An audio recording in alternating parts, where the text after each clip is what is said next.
Psalm number som nila pathum sang khatachanga sang ruk ilo chiarang lalpa sumi veng tuania kata sam lovang ani son hau bet ring dup muna temi bo tir china sol na tui kama temi ruai chin kanun na hi misiam that china ama minga wangin fel na ko nga temi ruai chin ani Tina him korruam so ma ila til thalo reng ka hlau lawang nang ka ne na yom sia ital tum la itiangin mi thamuan thina ni mi do tu te mit muwa ka ma hian do kan ibo sai thina ka loi khiak I thi towa kanova hin liam renga ma thei lovin that na le ngil nei na in kadam su zong hian mi zui selanga ti suan lalpai na kumphua in kom rengang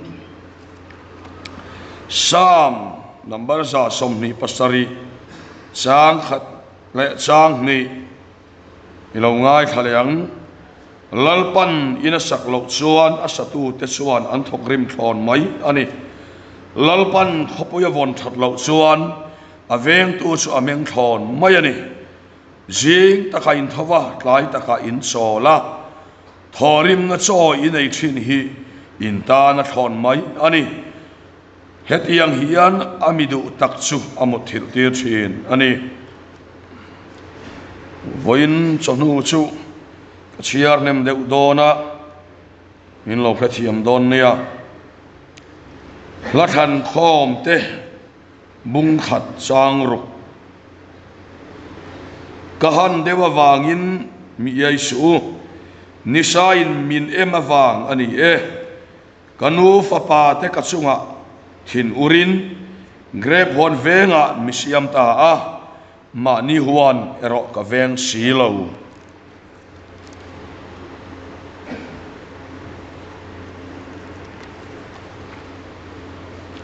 petera le khathon pakhatna bung ni chang som ni le panga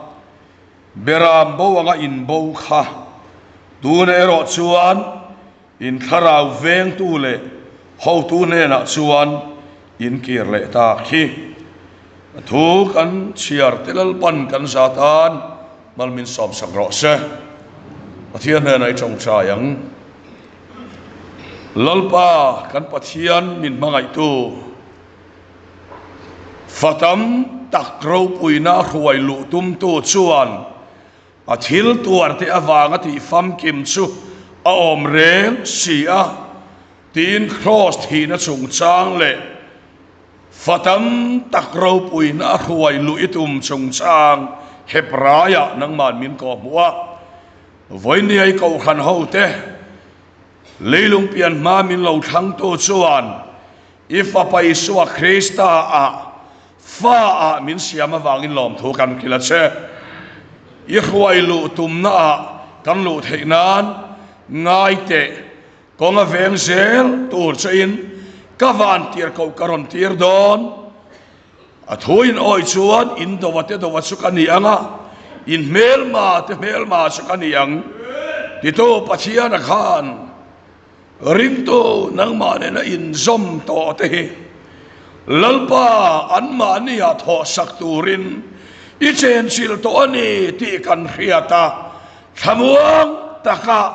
rin na ke kan pen theinan voin chonu sarmon hi kan tan mal som na cham ti leng che ro puna le choi mo na sang la hei suwa krista mingin kan ron di la che amen le voina kan thopui turatan suan mi veng tu sulalpani ti soi kan tumani mi veng tu sulalpani ti suengeni kan ti suan pathian hi ama ne na in zom na nei tawa chuan azom to te ne na mo phurna zong lak vek in huam khopa mangai pathian ani ti kan khiat sian masak apoi mo le in ka khia a te chuan mi veng tu sual pa ni ti om sia chu pathian su veng tu en kol tu kai ruai tu chen sil tu khamuan tu ani chu su pathian ni na ni kan han kan mang ana rin ake kan pen tu mahar sap le mang an na te alo om hian pathian su adiu ti thul le mai chin anga ngai na kan ne ya so wang chuan pathian ni na dik tak helova ring tu in ke pen atom chuan a ke pen arita akal theilova a in suya a tharau lam nun ti chawin om chen ani so wang chuan pathian ni tunge ni kan ti chuan azom to te venga kai huaya chen sila en kol tuani eng wange ti chuan pathian nen kan in zom to nu po hian mi hring hi eng ma lo mai ani ti khechiang tu chu mi hring ai pathian zok hian chu chu eng ang po hian voi khata han siang ma ila chiang chun zom le tur hian mi hring hian theina eng ma tak tak hi kan nei chuang lo chu chu kan ngai to chena poi mo le ani ven ngai kai khoi ngai kan ni reng te hi min ain khia chian to chuan amu chiang chin khoi tu ani chuan khoi ngai lo wa khoi ngai lo wa khoi ngai sau a khoi chin ei pusa dola vo in sonua ron in khom talawa tuk inaron kal te kha an pani khan anon tholop lop maya ha mel ka ti khop maya ti sung sung khanon ti chang changa alo mom len ka khia ani kha middelania suaya ngai ani middel lo se chuan ruai tu ma mo mi alo amawa amain aron te choma yang so tiang sia chuan tuna po hian pathian hian mi hring te hi ruai lo chuan van kan thlen ma khian bo le thei kan ni ti ria chau le thei kan ni ti ria so wang chuan min chan dam mai tu tok lovin leya hian kan pen bo san lo nan min venga min ruaya min en kol turin tharau chiang ni min pathian in min chen sil ta zo kani so voinia kan khian apoi mo le ruai ngai kan ni ti hi pathian thui min ko mo ni te chuan mi khing hi ven ngai kan ni ti hi ti hian han sui ta ila amma sabera chuan pathian khan mi khing kha aring suala Adam aten an siam zawa evinen Genesis bungni sang som panga a Eden huan en kolle veng turin ada ti kan muani nima sela Adam aten Eden huan an veng he hau lova sual lo lut po dan an khelova sual nen in zomin pathian lo khan santa zo kani chuta chang chuan keima soi chau ani lova Reverend Valenzuata kan kau khan kan pastor si nga suan tho soi thiam berpola kan nei puzuata soi karil ruwa la om lian em chu adama kha eden huan veng turin ada ma se aveng ne lova adama mang to lovin eden huan veng tur chuan huan puthar Isu Krista min petani titsat avaro puitak em Hallelujah, pathian fakilum rose. Korin thon khat bung thum chang kwa chuan Polan nang ni pathian tho ma in ni. Ke ni pathian na tho pui tu te kan ni atia. Pathian tho ma chu ko khan ho kan ni. Ti chiang takin min ko mo ni. Tho ma chu a chuan ven tu omangaya eng anga poin chi tha tu ma ila nimle buar te hling te lo châu thei ani awangin kum tin tu thon he na adi bral tu tur lo châu tho angai tho ang hian eng ang point piang thar sama ila lali suan nei tu ni ma ila keima ni a hian kan mi sia pathian siama tel velo huat na te khak na te tau na te lalpa aya khovel nuam ti te lo châu le zung sunga chu chuan keima ni a Krista hi adi bral lo nan chumi khau fai tur son tharau thiang ni min petani hallelujah pathian fakiram lo se in ko khani amen in uar lo khang te ka chu amen du to to ran ya tu na hian pathian thu hi lo fia lo ngat ni la chuan tluk le tlak hi ka form sing ve ngot pian ka ringa nakina kala soyanga kalak e ka tu na ri chuan het yang anga lak chua kan ni a ma na huat na ka ve ne lo ma na tu ap ka ve ne lo veng tu ka nei ta hi ka lo mani pathian fa ka rom lo se ti chuan sumi veng tu a chu Bible hian ti hian a soi ani nang ni pathian thawma in ni tin min khila chu thawma a chuan veng tu a oma tun ma chuan duam lo hi ka tuma ka in venga ma se la than khom bung khat sang ruka lalpan grep huan venga mi siama mani huan ero ka veng si lo mi phakar ra ven katuma ka phakar ka veng ne loi si lo mi duam ka venga ka duam ka veng ne si lo mi chapo veng tu ate ka changa ti to ma yanga ke ma chapo la ka veng ne chuang bok si lova ka du tu e ma mi nuna ka nuna mi ka veng ne si lova so wang suan ma ni in ven ka tum po ina ka in ven ne tak lai lo sutiang anga eden huan po ven ne to lo tu chu Joseph Prince son athu soina a ro pui ka ti de chu hei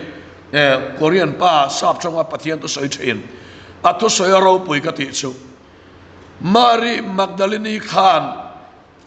khana Isu avazon Khan Isu kha aboreng to ma se ahaya huan puemo ati ta hian adam anu nung ani na ron lang tat sap ani atia arau pui ka ti khop maya adam anu nung ani na ron lang ani adam masa khasuan huan avek ne lova adam anu nung Isu Krista mi song ti nun le an ni ang tia pol lo soyang khan adam anu nung Krista hi mani in veng ne lo Adama hing nun bol lo le ten om bo seto nun veng tur hian kan songa tharawaron data ni so wang sun voi ni hian sutiang ani to awang chuan zai dam kan tum to lova thin ura lo chu apiang hian thiam lo min santira khavela nun ne per manin tirawa Isu Krista hi kan nu ni ti min ko mu chin lalpa fa kan lo se va mem zoite ka tuite lo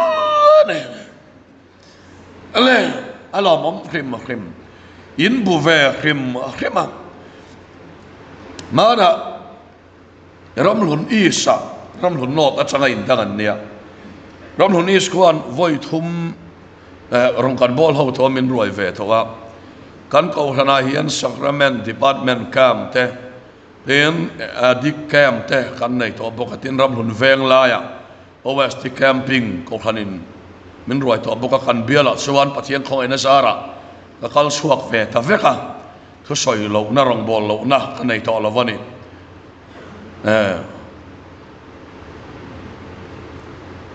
wang puya kan tia e pusa dola te nau hi wang puya kan tia in ria emo e tui chiang ver saron ver ajon a ria hin om nualing ka hiar tun ma wang puya khania e pusa dolan ka gitar rong bola in kente po khak ala kherenga lo matia sanga sa ko som ko le paruka khi ta chăm phai kan han kala ke khaspi karangin min mang ve ni wang pui tenen kan in soya so ta chuan te khin thu hi pathian thu soya huana thingkung a oma ruin azem ang hian sualin min zema atia soya athu pui soi tura lu thiam to lova abula changin zem thale phot mai atia abula changa zem thale thina tiang deuh chuan tuna hian pathian thu chuan elaya hian ramhluni sa rong bol kan nei chumin nu pakhatin enga tinge thu soi hian puthang te i veilam nu holam hi i hoina sat bik zual atia ding athi thu chedewani kan nu bula khan chuan kan nu khan ningot mai i ding lam te hoi vela redia a chan bera chu helam chu han hoi la uluk deuh hian lo kun lu hoi vak hi angam om lo ria ma helam mi chu han hoi kha ila an oi mo oi lo ve mo an lo khi deuh sana an lo bu ve khema soi cha hi kan an ve me la chuan ti nuam ve a ang po ni se sulaya chuan kan soi du chu tuna hian mu thei lova chu mu atua chan chana tia mu ve lo zong chuan tuar pei lova thalera han tlum phuka mu chiang tu nim buka mu chiang tu kha chuan mu thei lama khan hlotlin na kum som li chung in muri lo ma sela atiam tu akha mu thei lova kham utlata mu thei lova min an mu chian to chuan khovela hian lo cham na lo thleng ma se lo cham lam hian thir ve to lova mu thei lova hian mu chian to awang chuan in so wang chuan pathianin konga a ruaya a en kola avenga mu min an nei chian to chuan khovel an thir ve to ngai lovani so pathian thoi min ko mo ne le ta chuan nge kan mu le kan ti chuan Joseph Prince chuan ti hian a soya eden huana khan adam masa kha huan veng tu ani a veng ne lova ti chuan adama nu nga zok chu huan veng tu ang chein Mary Magdalene amule a huan veng tu ang khan Mary nen ain khiat tir le tlat ani Mary ati ma a ko le ma ka so Mary na khiat klo renga Mary ti a o a khiat le vele a hoile ta raboni atia zirtir tu ani ti a khata chau ani voinia hian Sunday school masa kan zirte voinia kan zir ang khan min veng tu tel lo hi chuan tu man kan lo zo dik tak thei lova so wang chuan tu na kan ma mo bera chu veng tu lalpa hi kan ma mo ber alo ni thau fai tu hi kan ma mo a mani kan no in thau fai tak thei lova mi duam kan venga mi nu na lang lo kan venga kan na lang lo kan veng le ne le si lova tu na chuan mani kan in veng to lo veng tu kan na ya mi duam kan veng to lova kan duam min ven sakna lom thu kan soi ta zo ani lalpa fakram ro se chunun zia chu khovela alo lang chuaka chu mi ten tui hal na nan lo mang ta zo ani o awahan danglam em pathian mu chian hi voina thil tha kan muang hi tu manan mu thei lo ti te hi kalma sa ti an lo wahan in ti thei take o ke ni sa kan in ti thei lo hi ka dia in ti thei viau tu hi kan ni sin mole en te u aphu ala yin sapo yin ti veng mo ti ka ngai tu thil cha kan muang hi tu manan mu thei lo kan param thilani khoveli dan mu lo an ti te awahan dik tak em chuwam chuan voin chanua hian tharau thiang lem veng tu le kai khoi tu min anei lo chuan cái cái sửa lại này tuôn ma hết yang thu khara vak har tak ma chuan zai dam tum hian ka in veng ngara ka inven thei top lo ka inven thei lo to pa kamwal phawa pathian la ka kalale wanga chatumian ka inveng chara ka chat thei lo to pa pathian la ka kalale wanga tuna chuan veng tu tharau thiang lim kan lo nei ta a min ven dan te makasino tuna pon kan soyanga mi veng tu chual pani ti in share fau garinga sota in ril ro lang tur chu eng la ka momin ven thina la ka te natna la ka te ti kha in ril ro lo omanga enge mo setana te in hlau zong la ka te mi veng tu so ti in tianga ma se khatiang ringot khani lovania pathian min ven na hi mo aman ro hi atam lu tu kania then khat nei chu mo Christian lo na mang ten min veng ve kania an chia anga in ngai te hi ven na ve kani pathian vakinom lo hi in lo chi kem la kan sakha van lom na kim kan hei theinan leilom na hi mi thia saka kan sa paulo na ta na min veng turin sual na te kan than lo kan sung kwa ak kheng ve tu ra kan du lo te lal pan alo khen ti ra phal thina heng sanga song hi mo buai so lal pa ve na chia lo chiar to zok ro lal pa fa ke rom ro se ala ka kan va bo lo na tu rin lal pa kan lan lo na kan du lo zok bang te hian kan ri lo lu tok bang te hian lal pan min lo ven thi min ven na lo ni re apa mak tak em voi ni hian an su kwa te ka van lom tak ka tia ei tian kan han kala ka pa te atira chuan an cancer ti ka hiat khan hun pum min ronga bola cancer hi mi apek don le pathian hian ti te hi thinlung lama changson oya har lek thin amaro sakaril walian em mai chu heng song te hi a khongai na kan mu fiat hina turte amangai na kan mu fiat hina turte ama alaka kan bolo nan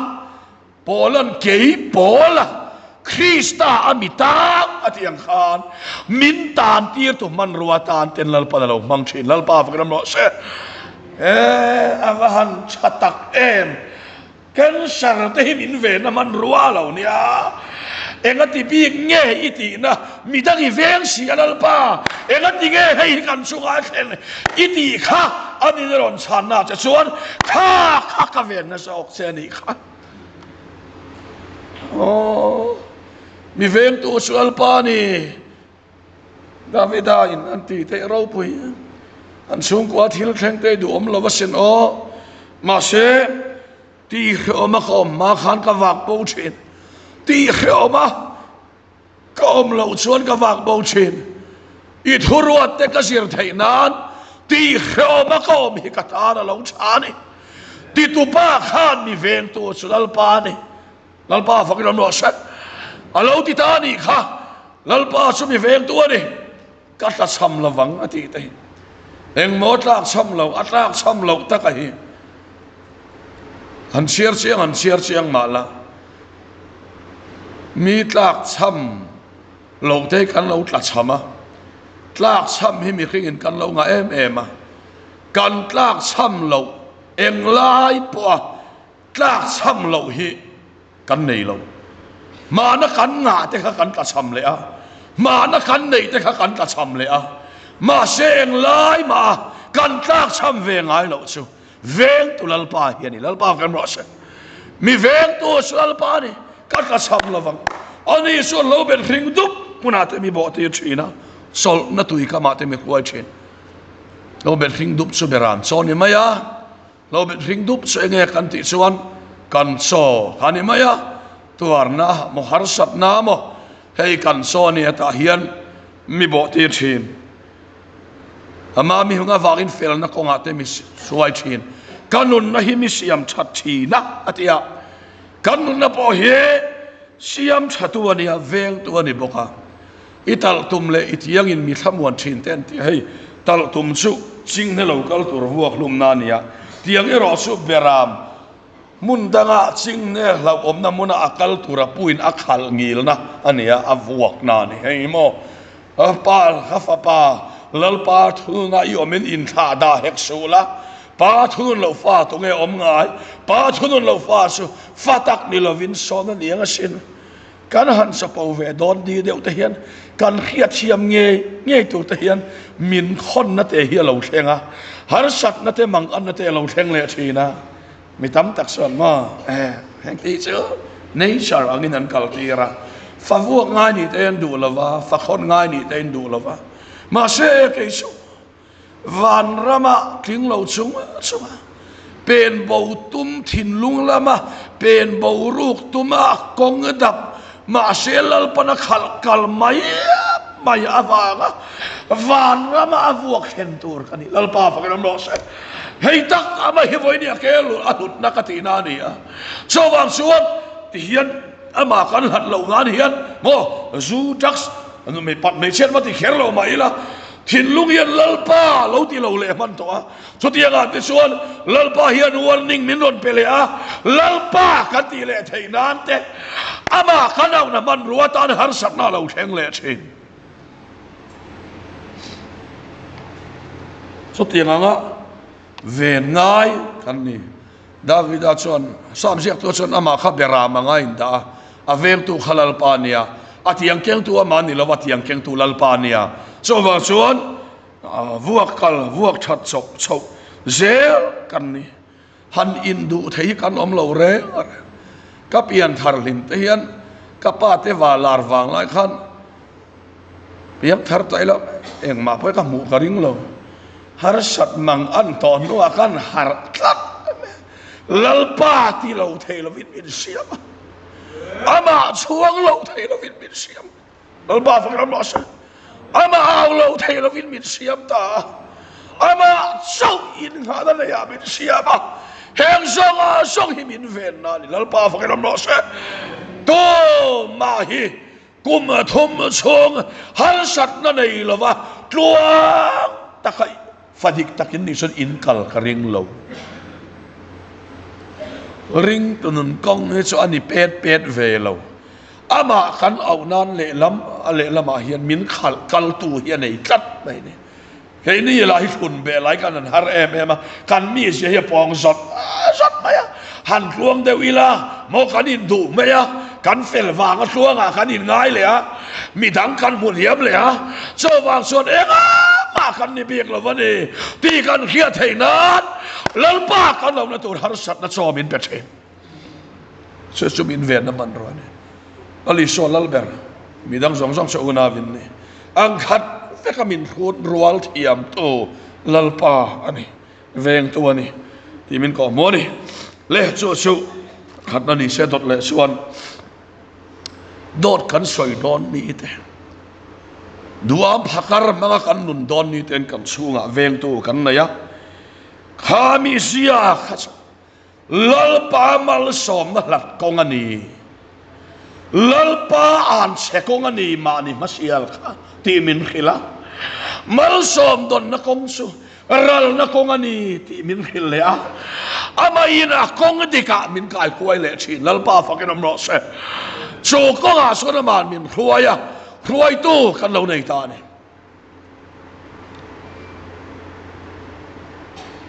helai hi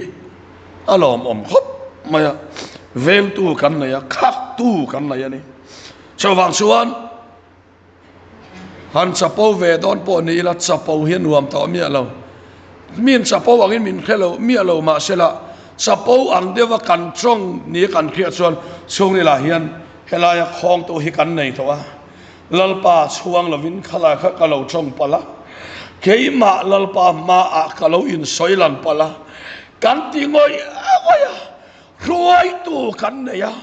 krista thiang lim na le tak na ko ga he hing no ni a ruai ta so kani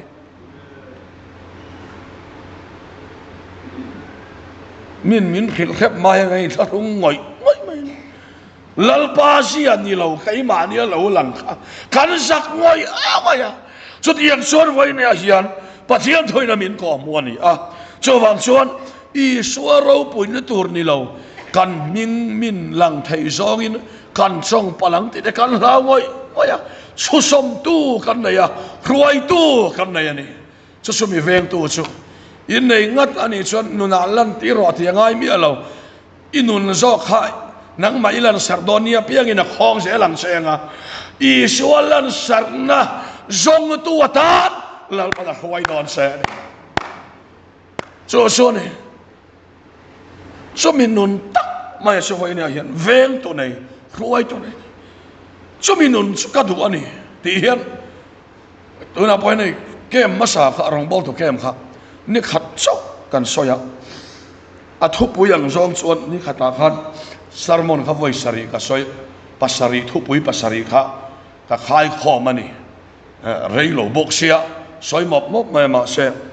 camping panga hian sermon voi som ni le panga te kan soi thina soi lo kha kan nga ma kan team super subject kan ti ve ho kha soi man lo kha kan nei nual maya chu wang chuan tun jom kan kem le don hi po huna po he nun tak lalpa ne na in som nun hi he khovela chena enjoya limpuya sumi kai huai tak ni tur chuan rong bol tu kem pa lo lut to po kha lo lut ne non le turin ka som sewa alut non lo ai chan in lok tek zok don kan soi kha tam to don mo amaro su rong bol tu in ni boka engtin nge pohlan committee la minan ti ka khelova khatianga te kha chuanin tun chuma te chuan lan te po an phal to mai the tuna po an phal chuan ma se in lang thaba phal lo po nom sia po nei vak kum somrik chin chung lam khan tia ma se kan lang thaba maro su kem lu lo ai chuan kha ala chazok thau to kan atten chuan ngop kang song program song kha kan tel kim chan thava so nga chuan he nun tak enjoy veng tu nei chung ko poi limasin dik tak chuan no chung ko lim na khen tu van ram khi kan in sunga kan pot kha hallelujah lal pa fangen am no se ada dia dang lam te amana tol tu so wang chuan in fa ten han sang sen o nuwa man va han ti don em vel tu an nei to don khavel lama an ma ni du na kal tum tu huan kam ni thoma kan ya vain lo cho vom le don ma se khau fai tu khan nei to anga an testimony chu an sual nei lo ani to lo wanga sual lo chuak lalpa in ati tlom testimony an nei to don ni lalpa va gram lo se in thup an ni to lo wang an lang tanga ma se sual la kan filim thumang thalai tam tanga chu in thup chara atopa an ron ni nol amai ne atopa hian an cherup mai ne fel mel de thup picture avan dai rei em tiro in thup na kha dai rei lu tok ma se atopa kha ne so va chuan tu na chuan sual nei lo ngi nei soyanga ente mo ngai zong kan nei ma se ka ngai zong nei khalal pan hunalat ilova ti te testimony nei to nga jan ta chuan o tu na mi hi chulal pa o nge ni in ka khia an ti to nga an nei mai to lovanga lalpa achang zel ani to don lalpa achang I chon ti fu lo om lo reng zong I chuak ro ti vel kha om lo hey le chen nang lo pon tam em ti vel kha om to lo wa lalpa achang ani chon a fu thap mai ne so wang chuan hey hi kruai tu en kol tu nei ani ring tu chu mani malanung ani ngai lo mani chakna sual ne ani ngai lo wa ane thei lo wa kruai tu ina ne thei lo sia khia tira ane tu krista ko mo thin lalpa fa kan no se khil tu nei ve tu nei chung rin lama veng lama ni lo vena kai kruai tu nei ani ring tu non hi ma se kan kha thei reng lo ri sawan ram kal tu re mo kan tia mani chakna van ram kal tur kan ni lo hla kan nei nem lo tok kachakna chuan ka thenga lo wang chandam tu ichakna in min kai la min khwai la ira meng moi chumin a thlen ro kan no pan line o tui fonten min len vela ti khadro ka sakna chuan ka theng lo wang chandam tu ikut sa kin min kaila min khuaila iram eng moi chu min thlen ro ka theng zo don lo min khuai ro an ti to anga ma nia thlen zo thei lo sia an khianga a khuai thei tu ne na klok lu dan an thiam to do ani klok na muna an om ti an khianga klok na la ka humi him to la ka klok lu dan an thiam to anga henun tak Krista hi nei la helim na thoro khian sang to don chutiang anga veng tu tharau chiang him su min alo nei to tak tak chuan lal pa ro puina muwa sam number za som ni pasaria lal pon ina sak lo chuan sak tu chu thok rim thon mai ni lal pon khapuya von that lo chuan veng tu chu ameng rim thon mai ni lalpa ven lalpa khuai ni avalu tak em lalpa khuai te reng son minute khat po hi tel lovin sual kan he so lawan tia